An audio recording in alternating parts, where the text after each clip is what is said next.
Nah, salah satu keramatnya Syekh Abu Bakar bin Salim, ada beliau punya murid tinggal di kota Makkah, namanya As-Sayyid Abdul Rahim Al-Basri.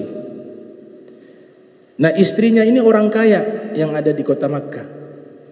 Cuma sayangnya terjadi banyak cekcok dengan istrinya. Akhirnya dia berinisiatif silaturahmi ke rumah gurunya Syekh Abu Bakar bin Salim di Hadramaut, di kota Ainat. Berangkatlah dia dengan maksud meminta nasihat dari Syekh Abu Bakar bin Salim. Dan dia sudah menulis tuh, ketika ketemu Syekh Abu Bakar bin Salim, apa saja yang akan dia sampaikan. Dia sudah tulis pertanyaan-pertanyaannya karena khawatir lupa. Sampailah ke kota Ainat, disambut oleh Syekh Abu Bakar bin Salim. Sebelum dia mengajukan pertanyaan tersebut, Syekh Abu Bakar bin Salim telah menjawab satu persatu pertanyaan itu. Kau datang kemari karena begini, dijelaskan. Yang kedua begini, yang ketiga. Subhanallah, tambah yakin ini wali Allah. Setelah itu dihidangkan kopi 3 gelas, padahal waktu itu hanya ada 2 orang, Syekh Abu Bakar bin Salim dengan As-Sayyid Abdul Rahim. Dikasih kopi satunya buat Syekh Abu Bakar bin Salim, satunya beliau letakkan di jendela yang ada di sampingnya. Biasa jendela kecil itu untuk melihat tamu, karena rumahnya tingkat. Sampai hari ini rumahnya masih ada. Dan sampai hari ini keluarganya, anak turunannya masih menyediakan makanan bagi fuqara wal masakin dari zaman beliau. Sudah ratusan tahun. Sama seperti Syekh Abdul Qadir Jailani juga demikian. Sampai hari ini dapurnya masih ada, masih nyala untuk kasih makan fuqara. Dari zamannya Syekh Abu Bakar bin Salim dan zamannya Syekh Abdul Qadir Jailani, kedua ulama besar itu selalu menyediakan makanan setiap hari kepada fuqara wal masakin, dan berlangsung sampai hari ini lewat turunannya. Luar biasa. Gelas ditaruh kopi di jendela.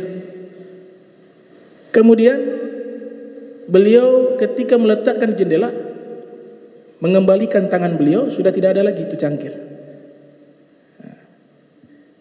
Ini tujuan utamanya Syekh Abdul Rahim Al-Basri adalah masalah istri. Kata Syekh Abu Bakar bin Salim, sudah istrimu aman, tenang sudah, saya sudah urus. Hanya begitu saja.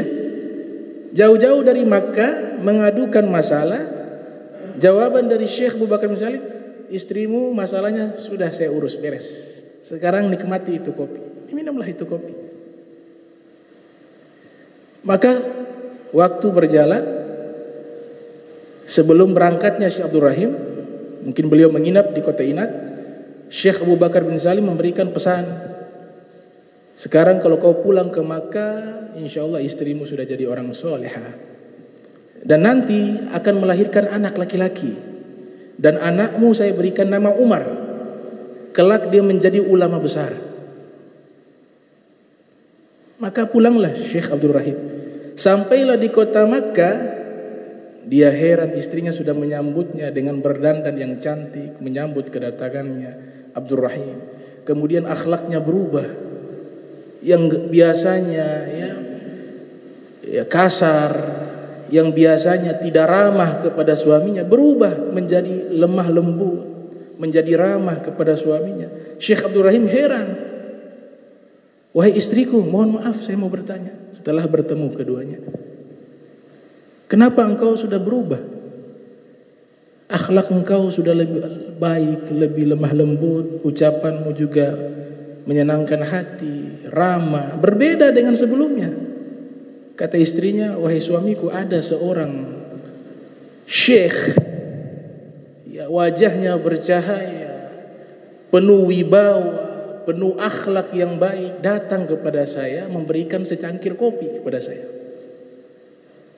Kemudian dia mengatakan kepada saya, memberikan nasihat, wahai fulana, suamimu itu orang baik, coba kau rubah akhlakmu, ya, hargailah suamimu, hormatilah dia. Ini saya berikan kopi, insya Allah dengan kopi ini akan membantu engkau menjadi wanita yang solehah. Diberikan kopi tersebut. Maka Syekh Abdul Rahim teringat, itu waktu itu kopi diletakkan di jendela. Saya mau lihat gelasnya ada, masih ada gelasnya di dalam, cangkirnya masih ada. Maka diperlihatkan cangkir tersebut, itu cangkir yang pada waktu itu Syekh Abu Bakar bin Salim meletakkannya di jendela. Kemudian dia bertanya, kapan engkau ketemu dengan Syekh tersebut? Disebutkan harinya, waktunya, jamnya, ternyata persis dengan waktu di saat beliau meletakkan cangkir di jendela. Itu kalau dengan nalar tidak bisa. Tapi kalau berbicara keyakinan, hal itu mungkin, mudah bagi Allah. Karena itu semuanya dari Allah, bukan dari makhluk. Masya Allahu kan wa ma lam yasha' lam yakun. Apa yang Allah kehendaki pasti terjadi. Jika Allah tidak berkehendak, tidak mungkin terjadi. Subhanallah. Waktu berjalan istrinya hamil. Ketika istrinya hamil, melahirkan anak laki-laki. Diberikanlah nama Umar. Dan benar apa yang disampaikan Syekh Abu Bakar bin Salim, anaknya ini menjadi ulama besar. Kalau kita baca kitab Fiqh Syafi'i karya Ibnu Hajar Al-Haytami Tuhfatul Muhtaj, itu ada hawashi karya daripada As-Sayyid Umar bin Abdurrahim Al-Basri, tidak lain daripada anak beliau. Nah, ini amalia-amalianya para wali, para nabi, yaitu dermawan.